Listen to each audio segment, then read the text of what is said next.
Cookies voice में आपका स्वागत है। आप सुन रहे हैं गरुड़ पुराण 16वां अध्याय, मनुष्य शरीर प्राप्त करने की महिमा। धर्म आचरण ही मुख्य कर्तव्य। शरीर और संसार की दुख रूपता तथा नश्वरता। मोक्ष धर्म निरूपण।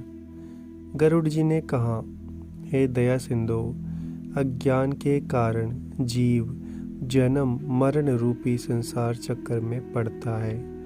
यह मैंने सुना। अब मैं मोक्ष के सनातन उपाय को सुनना चाहता हूँ।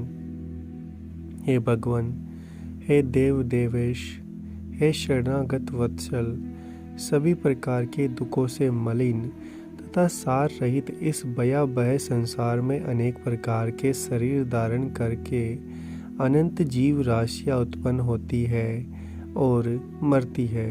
उनका कोई अंत नहीं है। ये सभी सदा दुख से पीड़ित रहते हैं। इन्हें कहीं सुख नहीं प्राप्त होता। हे मोक्षेश, हे प्रभु, किस उपाय के करने से इन्हें इस संस्कृति चक्र से मुक्ति प्राप्त हो सकती है, इसे आप मुझे बताएं। श्री भगवान ने कहा, हे ताक्षय, तुम इस विषय में मुझसे जो पूछते हो मैं बताता हूँ, सुनो। जिसके सुनने मात्र से मनुष्य संसार से मुक्त हो जाता है, वह परब्रह्म परमात्मा निष्कल परब्रह्म स्वरूप शिव स्वरूप सर्वज्ञ सर्वकर्ता सर्वेश्वर निर्मल और अद्वय है। वह परमात्मा स्वतः प्रकाश है, अनादि अनंत निर्विकार प्रातपर निर्गुण और सच्चित आनंद स्वरूप है। यह जीव उसी का अंश है। जैसे अग्नि से बहुत से स्फुलिंग निकलते हैं, उसी प्रकार अनादिकालीन अविद्या से युक्त होने के कारण अनादिकाल से किए जाने वाले कर्मों के परिणाम स्वरूप देह आदि उपाधि को धारण करके जीव भगवान से पृथक हो गया है। ये जीव प्रत्येक जन्म में पुण्य और पाप रूप सुख दुख प्रदान करने वाले कर्मों से नियंत्रित होकर ततत जाति के योग से देह आयु और कर्म अनुरोधी भोग प्राप्त करते हैं। एकज्ञ इसके पश्चात भी पुनः वे अत्यंत सूक्ष्म लिंग शरीर प्राप्त करते हैं और यह कर्म मोक्ष पर्यंत स्थिर रहता है। ये जीव कभी स्थावर योनियों में, पुनः कर्मी योनियों में, तदंतर जलचर पक्षी और पशु योनियों को प्राप्त करते हुए मनुष्य योनि प्राप्त करते हैं। फिर धार्मिक मनुष्य के रूप में और पुनः देवता और देव योनि के पश्चात क्रमशः मोक्ष प्राप्त करने के अधिकारी होते हैं। उद्विज्य, अंडज, स्वेदज और पिंडज, इन 4 प्रकार के शरीरों को सहस्त्रों बार धारण करके उनमें मुक्त होकर सुकृतवश जीव मनुष्य शरीर प्राप्त करता है और यदि वह ज्ञानी हो जाए तो मोक्ष प्राप्त कर लेता है। जीवों की 84 लाख योनियों में मनुष्य योनि के अतिरिक्त अन्य किसी भी योनि में तत्व ज्ञान प्राप्त नहीं होता। पूर्वोक्त विभिन्न योनियों में हजारों हजार करोड़ों बार जन्म लेने के तदंतर उपार्जित पुण्य पुंज के कारण कदाचित मनुष्य योनि प्राप्त होती है। मोक्ष प्राप्ति के लिए सोपान भूत यह दुर्लभ मनुष्य शरीर प्राप्त करके इस संसरती चक्र जो अपने को मुक्त नहीं कर लेता, उससे अधिक पापी और कौन होगा। उत्तम मनुष्य शरीर में जन्म प्राप्त करके और समस्त सौष्ठव संपन्न अविकल इंद्रियों को प्राप्त करके भी जो व्यक्ति अपने हित को नहीं जानता, वह ब्रह्मघातक होता है। शरीर के बिना कोई भी जीव पुरुषार्थ नहीं कर सकता। इसलिए शरीर और धन की रक्षा करता हुआ इन दोनों से पुण्योपार्जन करना चाहिए। मनुष्यों को सर्वदा अपने शरीर की रक्षा करनी चाहिए, क्योंकि शरीर सभी पुरुषार्थों का एकमात्र साधन है। इसलिए उसकी रक्षा का उपाय करना चाहिए। जीवन धारण करने पर ही व्यक्ति अपने कल्याण को देख सकता है। गांव, क्षेत्र, धन, घर, शुभ अशुभ कर्म पुनः पुनः प्राप्त हो सकते हैं, किंतु मनुष्य शरीर पुनः पुनः प्राप्त नहीं हो सकता। इसलिए बुद्धिमान व्यक्ति सदा शरीर की रक्षा का उपाय करते हैं। कुष्ठ आदि के रोगी भी अपने शरीर को त्यागने की इच्छा नहीं करते। शरीर की रक्षा धर्म आचरण के उद्देश्य से और धर्म आचरण ज्ञान प्राप्ति के उद्देश्य से, ज्ञान ध्यान योग की सिद्धि के लिए, फिर ध्यान योग से मनुष्य अविलंब मोक्ष प्राप्त कर लेता है। यदि मनुष्य स्वयं ही अपने आत्मा का अहित से निवारण नहीं कर लेता तो आत्मा का दूसरा कौन हितैषी होगा जो आत्मा को तारेगा। जो जीव मनुष्य के शरीर में रहकर इसी जन्म में नरक रूपी व्याधि की चिकित्सा नहीं कर लेता, वह परलोक में जाने पर जहाँ औषधि प्राप्त नहीं है, नरक व्याधि से पीड़ित होने पर फिर क्या कर सकेगा।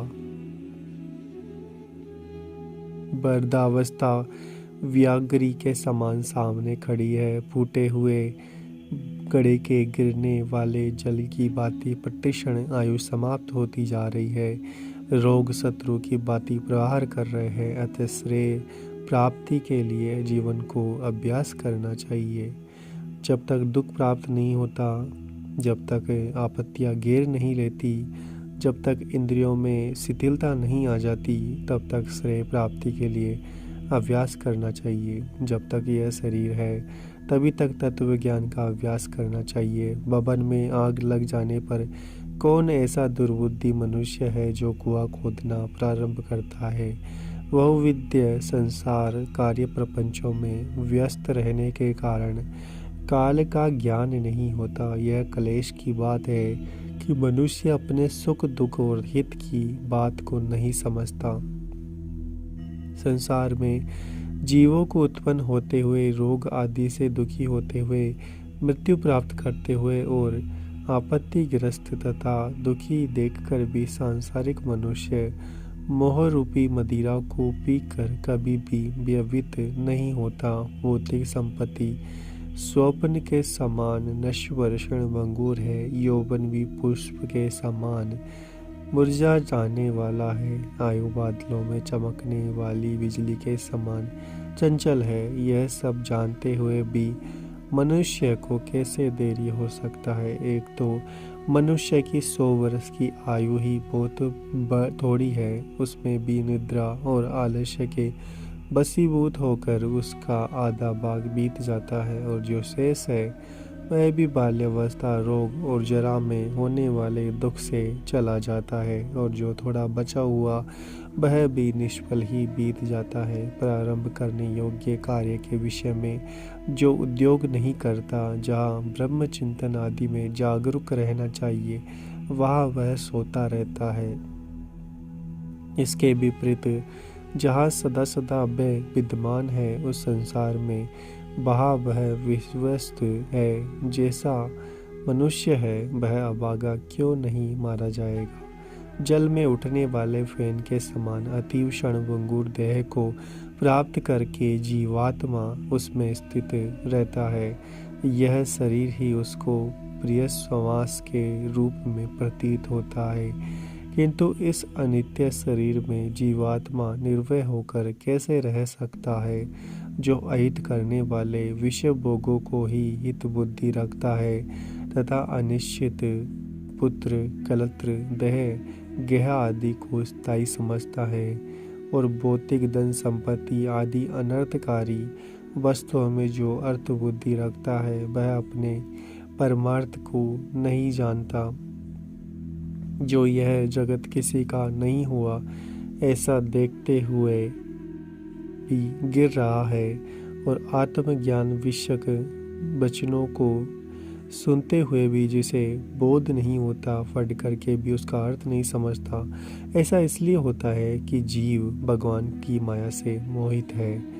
मृत्यु, रोग, जरा रूपी ग्रहों के द्वारा गंभीर काल सागर में डूबते हुए इस जगत को कोई भी नहीं जान पाता। प्रतिक्षण क्षीण होते हुए इस काल की सूक्ष्म गति को जीव वैसे ही जान पाता है जैसे कच्चे घड़े में स्थित जल के विचलित होने का ज्ञान नहीं हो पाता। कदाचित वायु का बांधना संभव हो सकता है, आकाश को खंड खंड करने की और तरंगों के गुंफन की कल्पना भी संभव हो सकती है, परंतु आयु के शाश्वत होने की आस्था कथमपि संभव नहीं हो सकती। जिस काल के द्वारा पृथ्वी जल जाती है, मेरू पर्वत भी चूर चूर हो जाता है, सागर का जल भी सूख जाता है, उस काल से मनुष्य शरीर की रक्षा की क्या कथा। मेरा पुत्र, मेरी पत्नी, मेरा धन, मेरे बांधव, इस प्रकार के मैं कहते हुए मनुष्य रूपी बकरे को हठपूर्वक काल रूपी भेड़िया मार डालता है। यह मैंने कर लिया, यह करना शेष है, यह दूसरा कार्य अभी कुछ करना बाकी है। इस प्रकार की इच्छा से युक्त मनुष्य को यमराज अपने वश में कर लेते हैं। कल किए जाने वाले कार्य को आज, अपहरण में किए जाने वाले कार्य को पूर्वाह्न में ही कर लेना चाहिए, क्योंकि मनुष्य ने अपना कार्य कर लिया है अथवा नहीं, इसकी प्रतीक्षा मृत्यु नहीं करती।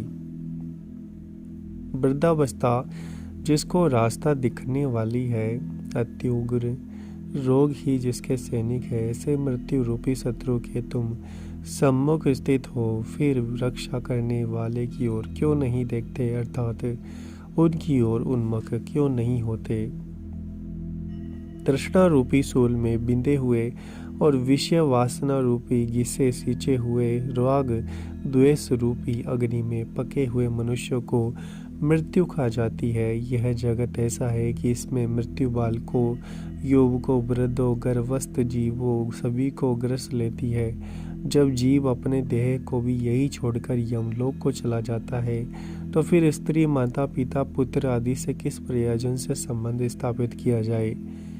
यह संसार दुख का मूल कारण है, इसलिए इस संसार से जिसका संबंध है वही दुखी है, और जिसने इस जगत का त्याग किया वही मनुष्य सुखी है। दूसरा कोई भी कहीं भी सुखी नहीं है। यह संसार सभी प्रकार के दुखों का उत्पत्ति स्थान है, सभी आपत्तियों का घर है, सभी पापों का आश्रय स्थान है। इसलिए ऐसे संसार को क्षण मात्र में त्याग देना चाहिए। लोह लकड़ी बने हुए पासों से बंधा हुआ मनुष्य मुक्त हो सकता है, किंतु पुत्र और पत्नी रूपी पासों से बंधा हुआ मनुष्य कभी मुक्त नहीं हो सकता।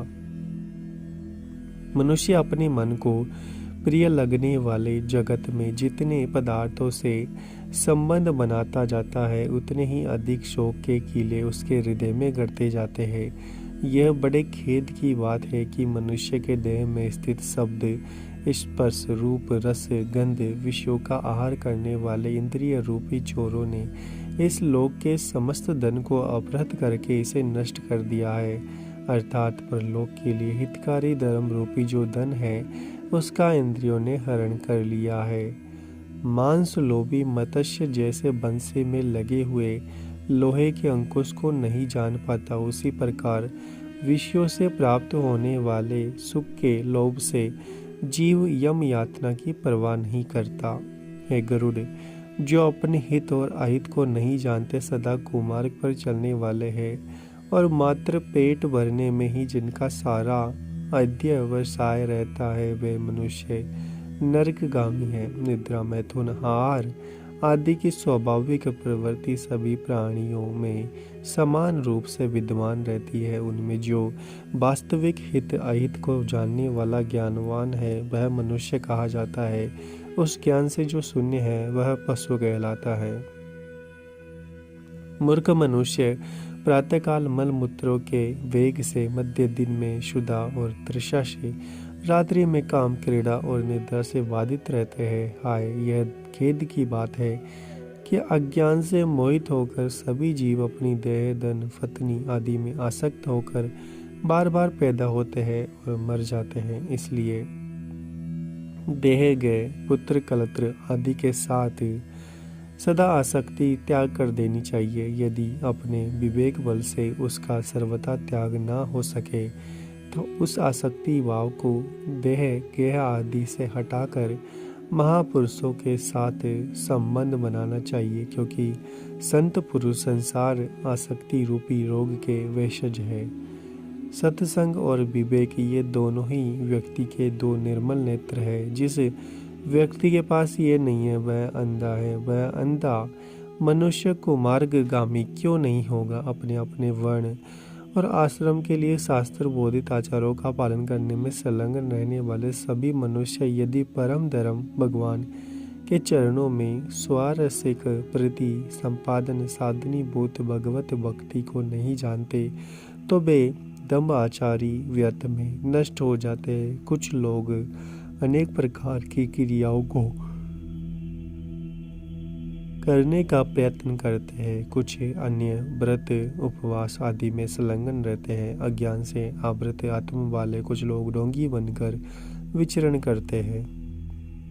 कर्म कांड में आस्था रखने वाले मनुष्य शास्त्र बोधित नाम मात्र की फलश्रुतियों से संतुष्ट होकर के मंत्रोच्चारण होमादि कृत्यों से यज्ञ से विस्तृत विधानों से भ्रांत रहते हैं, उन्हीं में उलझे हुए रहते हैं। मेरी माया से विमोहित होकर शरीर को सुखाने वाले मूर्ख लोग एक भुक्त उपवास आदि व्रतों का आचरण करके परम गति को प्राप्त करना चाहते हैं। शरीर को दंड देने मात्र से क्या अविवेकी पुरुषों को मुक्ति प्राप्त हो सकती है?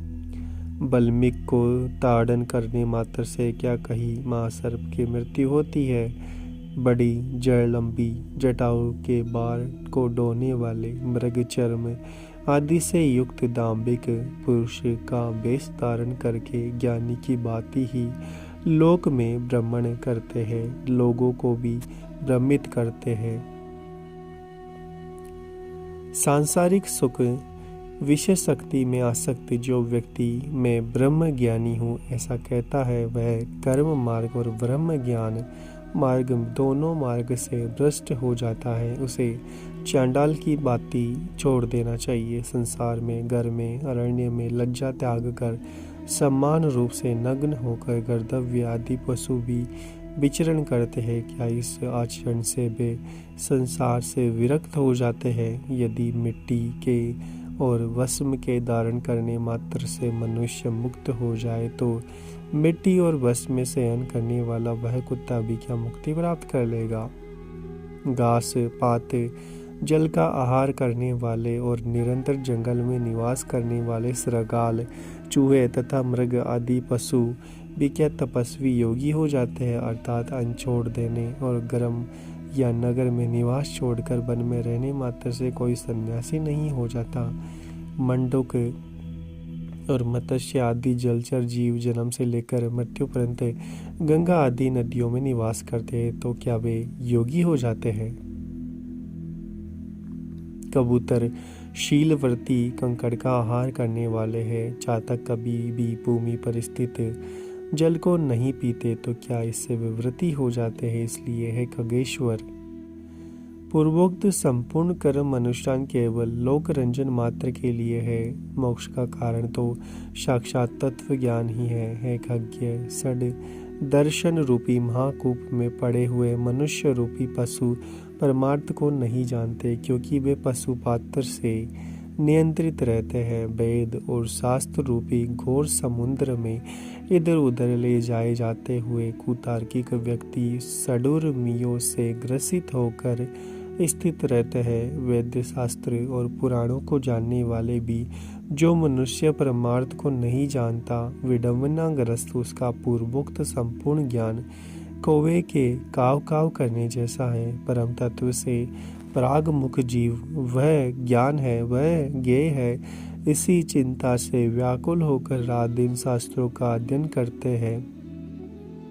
काव्योचित अलंकारों से सुशोभित यह गद्य वाक्य रचना छंदोवाद्य कविता की रचना करने पर भी विषयोपभोग प्रति लालायित इंद्रियों वाले तत्व ज्ञान रहित मूढ़ व्यक्ति नाना चिंताओं के कारण दुखी रहते हैं। परम तत्व की प्राप्ति तो अन्य प्रकार से होती है, किंतु लोग अन्य प्रकार के उपाय करके क्लेश प्राप्त करते हैं। शास्त्र का भाव तो कुछ और ही होता है, परंतु वे इसकी व्याख्या कुछ दूसरे प्रकार से करते हैं। कुछ अहंकारी व्यक्ति कुरूपदेश और आदि को प्राप्त न करके भी उन्मनी भाव के विषय में रहते हैं, पर वे स्वयं उसका अनुभव नहीं करते।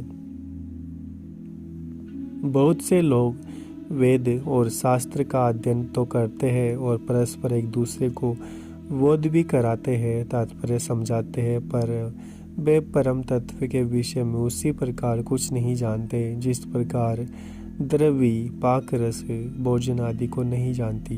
पुष्प को धारण तो सिर करता है, किंतु उस पुष्प की गंध को नासिका ही जानती है। इसी प्रकार वेद और शास्त्र का अध्ययन तो लोग करते हैं, किंतु वेद और शास्त्र के भाव का बोध करने वाला दुर्लभ है। मूर्ख मनुष्य अपने हृदय में स्थित परम तत्व को, परमात्मा के अंश को नहीं जानता। इसे जानने के लिए शास्त्रों के अध्ययन में उसी प्रकार भटकता फिरता है जैसे कोई मूर्ख ग्वाला अपनी कोख में बकरे को पकड़े रखने पर भी उसको खोजने के लिए कुएं में देखता है। संसार के मोह का नाश करने के लिए शास्त्र के शब्दों को, अर्थ को जानना मात्र पर्याप्त नहीं है। दीपक की बात से भी कभी भी अंधकार की निवृत्ति नहीं हो सकती। बुद्धिहीन मनुष्य का पढ़ना अंधे व्यक्ति के दर्पण देखने के समान व्यर्थ है। अतः बुद्धिमान व्यक्ति को शास्त्रीय तत्व ज्ञान का लक्षण हो सकता है, अर्थात बुद्धिमान को तत्व ज्ञान लक्षित हो सकता है। जो यह ज्ञान यहाँ है इसे जानना चाहिए। इस प्रकार बुद्धि करके शास्त्र में प्रतिपाद्य सब कुछ सुनना चाहता है। वह 1000 दिव्य वर्षों की आयु प्राप्त करके भी शास्त्रों का अंत प्राप्त नहीं कर सकता। अनेक शास्त्र है, आयु अत्यल्प है, जिसमें करोड़ों विघ्न है। इसलिए जैसे हंस जल के मध्य से दूध को ग्रहण कर लेता है, उसी प्रकार बुद्धिमान व्यक्ति भी शास्त्र के सार तत्व का ज्ञान प्राप्त करना चाहिए। वेद शास्त्रों का अभ्यास कर वहाँ से तत्व ज्ञान प्राप्त करके बुद्धिमान मनुष्य को चाहिए कि जैसे दान चाहने वाला व्यक्ति दान ग्रहण करके पलाल को छोड़ देता है, उसी तरह उसे भी अन्य सभी शास्त्रों को छोड़ देना चाहिए। जैसे अमृत से तृप्त व्यक्ति के लिए भोजन की कोई आवश्यकता नहीं होती, उसी प्रकार हेताक्षय तत्वज्ञ को शास्त्र से कोई प्रयोजन नहीं होता है। विंतात्मज ना वेदाध्ययन मुक्ति प्राप्त होती है और ना शास्त्रों के अध्ययन से ही। मोक्ष की प्राप्ति ज्ञान से ही होती है, किसी दूसरे उपाय से नहीं। जिस प्रकार मुक्ति के लिए ना तो आश्रम धर्म का अनुष्ठान कारण है, ना दर्शनों का अध्ययन कारण है, उसी प्रकार कर्म भी कारण नहीं है। मात्र ज्ञान ही मोक्ष का उपाय है, गुरु का वचन ही मोक्ष देने वाला है। अन्य सब विदाएं विडम्बना मात्र है। लकड़ी के हजारों बारों की अपेक्षा एक संजीवनी ही श्रेष्ठ है। कर्म कांड और वेद्य शास्त्र के अध्ययन रूपी परिश्रम से रहित केवल गुरु मुख से प्राप्त दैत्य गान ही कल्याणकारी कहा गया है। अन्य करोड़ों शास्त्रों को पढ़ने से कोई लाभ नहीं।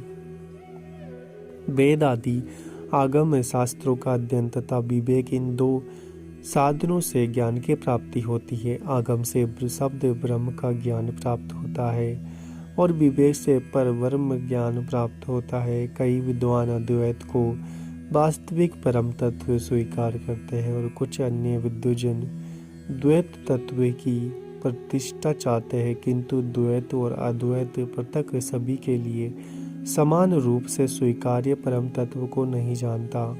न मम मेरा नहीं है और मम मेरा है, ये दो पद ही बंधन और मोक्ष के कारण है।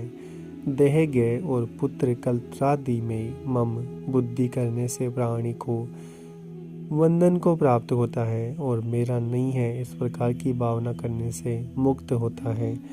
कर्म वही है जो बंध का हेतु नहीं होता। विद्या वही है जो मोक्ष प्रदान करा दे और इससे अतिरिक्त कर्म केवल श्रम मात्र के हेतु है, जो शरीर के लिए क्लेशप्रद है। और अन्य प्रकार की विद्या शिल्प चातुर्य मात्र है। जब तक कर्म किए जाते हैं, जब तक संसार में आसक्ति रहती है, जब तक इंद्रियों का चांचल्य बना रहता है, तब तक तत्व ज्ञान की बात ही कहाँ हो सकती है। जब तक देह अभिमान है, जब तक ममता रहती है, जब तक प्रयत्नों का वेग रहता है, जब तक संकल्प की कल्पना होती रहती है, जब तक मन स्थिर नहीं हो जाता, जब तक शास्त्र का चिंतन नहीं किया जाता, जब तक गुरु की कृपा नहीं प्राप्त होती, तब तक तत्व ज्ञान की चर्चा ही कहाँ होती है।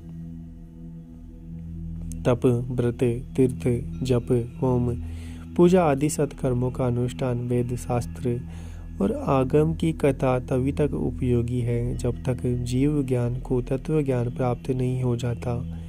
इसलिए है ताक्षय, यदि अपने मोक्ष की इच्छा हो तो सर्वदा संपूर्ण प्रयत्नों का सभी अवस्थाओं में निरंतर अनुष्ठान करके तत्व ज्ञान की प्राप्ति में संलग्न रहना चाहिए।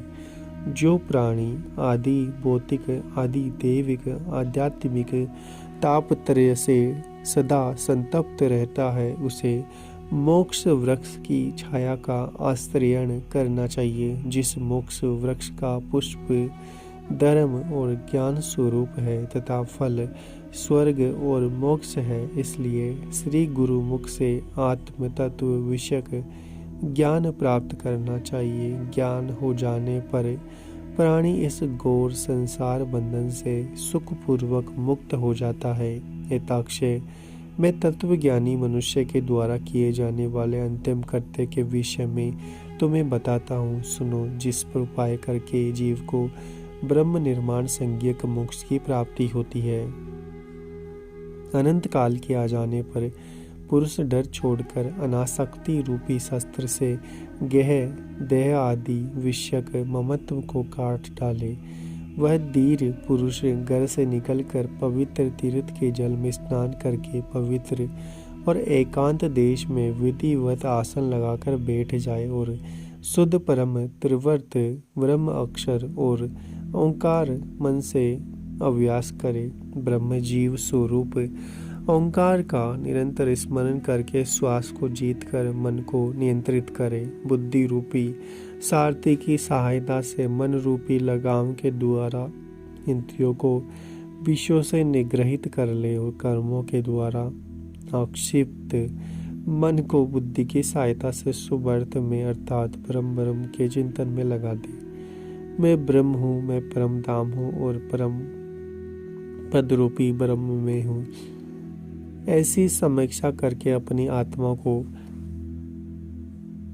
निष्कल परमात्मा में लगा दे और ओम इस एकाक्षर ब्रह्म का उच्चारण करता हुआ तथा मेरा स्मरण करता हुआ जो मनुष्य देह त्याग करता है वह इस संसार से तर जाता है और परम गति को प्राप्त होता है। मान और मोह से रहित तथा आसक्ति से उत्पन्न होने वाले दोषों को जीत लेने वाले, नित्य आत्म अध्यात्म चिंतन करने वाले, सभी प्रकार की कामनाओं से निवृत्ति प्राप्त कर लेने वाले, सुख दुख आदि द्वंद्वों से मुक्त ज्ञानी पुरुष उसे शाश्वत अविनाशी परम पद को प्राप्त होते हैं।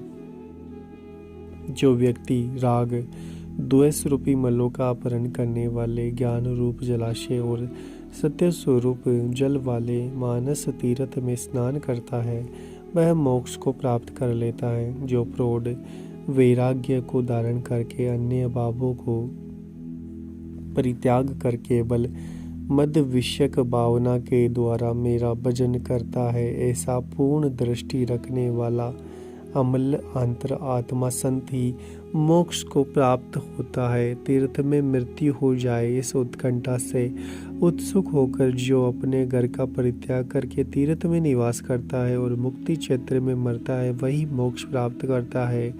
अयोध्या, मथुरा, माया, काशी, कांची, अवंतिका, द्वारावती, पुरी ये 7 पुरियां मोक्ष देने वाली है। ताक्षय, मैंने सनातन मोक्ष धर्म को तुम्हें बता दिया। ज्ञान और वैराग्य के सहित इसे सुनकर पुरुष मोक्ष प्राप्त करता है। तत्वज्ञ पुरुष मोक्ष प्राप्त करता है।